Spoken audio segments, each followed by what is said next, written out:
এমন সময় গিরিশ এসছেন।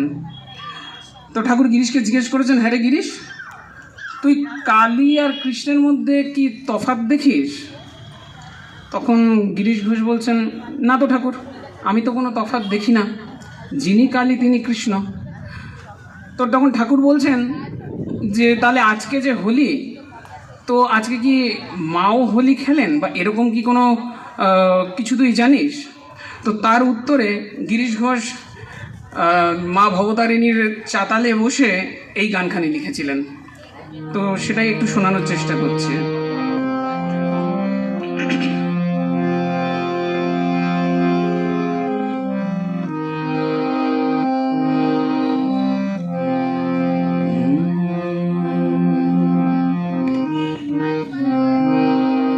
রাঙা জবা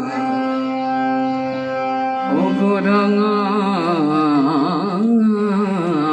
জবা, দেব না তোর পায়ে, রাঙা জবা দেব না তোর পায়ে।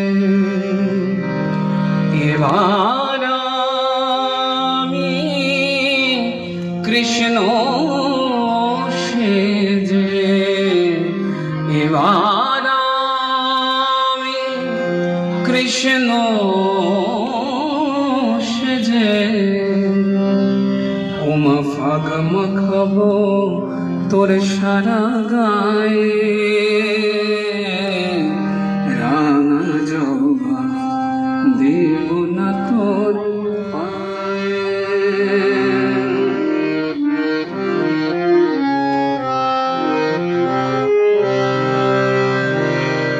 শীতে আর ভরে না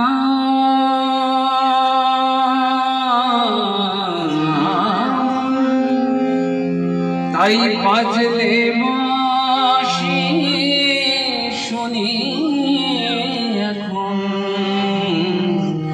শীতে আর ভরে না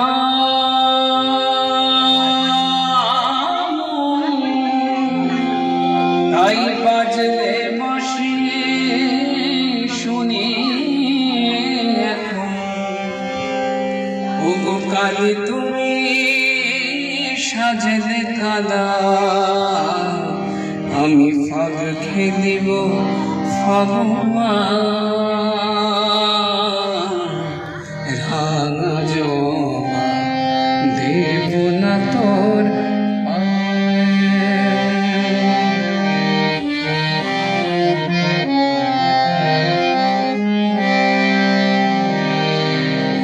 সঙ্গ হলে আবির মাখা, তোর শ্যাময়ঙ্গ পড়বে ঢাকা।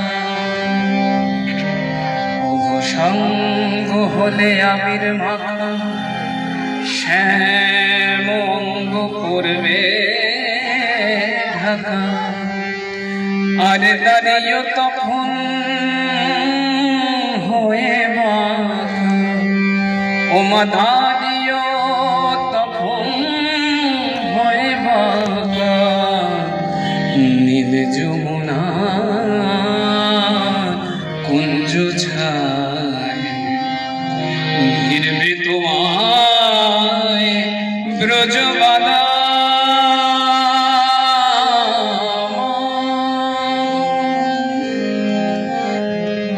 রাধে কৃষ্ণ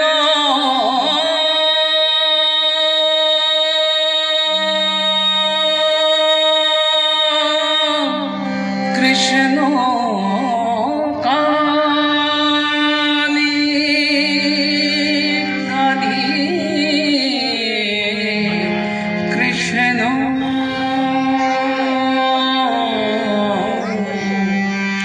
ঘিরবে তোমায় ব্রজবালা। তখন কালী তুমি সাজবে কালা, আর চলবে হোলি খেলার পালা। সহস্রারে চেতনায় রাঙা জবা দেব না তো এবার আমি কৃষ্ণ সেজে উমা ফাগ মাখাবো সারা গায়ে, ফাগ মাখাবো সারা গায়ে, ফাগ মাখাবো সারা গায়ে।